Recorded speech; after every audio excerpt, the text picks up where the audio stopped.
Okay, I'm here with Clinton Thomas, one of the founding fathers of the Shoals Church of Christ, which started in the first Sunday, January 1973. Clinton, thanks for taking some time today to talk about Shoals Church of Christ, and more specifically, we need to hear the story about the shovel that you have that helped start the building, the Church of Christ building that we're currently in. Can you tell us a little bit about that shovel? Yes, I can tell you a little bit about it. It's just an old square nose shovel that I had at home, and they wanted to take pictures of us turning the first spade full of dirt. So I took the old shovel outside and washed it down and painted it with a gold spray. There's a picture of it somewhere. If my mind serves me right, Jack Key has that picture. I'm not sure that he does, but I believe he does. Do you remember who was there when you guys used the shovel? Well, there was myself, Fred Klaus, Pascal Smith, and I don't know if all of those were there, and I can't remember those that weren't there without looking at a picture of it. Do you remember anything about when you used the shovel back in 1973? Like what? Like who used it? And my question is why did you save it, and why did you keep it, and why did you paint it? Because I think that's really interesting. Oh, it was a shovel I was using here at the house. Got it. I brought it with me, I think, from Texas, and we were asking around if anybody had a shovel, so they could take a picture of that first spade full of dirt being turned. And I told them what I had, and they said, "Well, let's use that." Okay. Why did you paint it afterwards?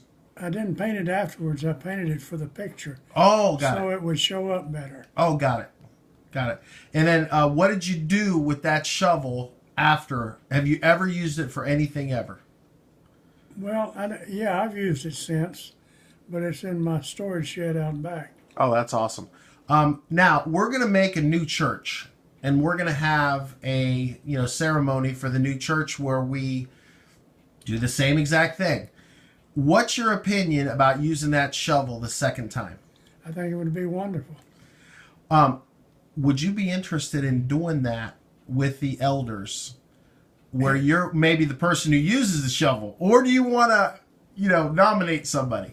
I would love to be in the picture if I'm still alive. Okay, that sounds good. Lord willing, you will be. Yeah. Because there's a lot of people that we could have use that shovel, and there could be multiple people who use the shovel. It doesn't have to be one. But I just think it's fascinating that you had the wherewithal to save it after you used it the first time. I mean, it was 1973, right? Right.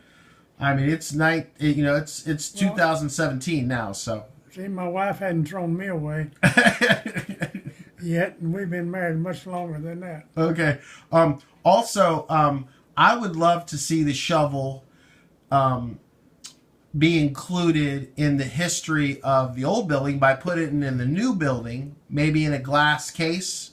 I would love to have it in a glass case at the new building. Of the new building. So you give permission for the church to use it if they want to in the new building? I sure do. I will donate it to the church for that purpose. I'll make you a deal on that.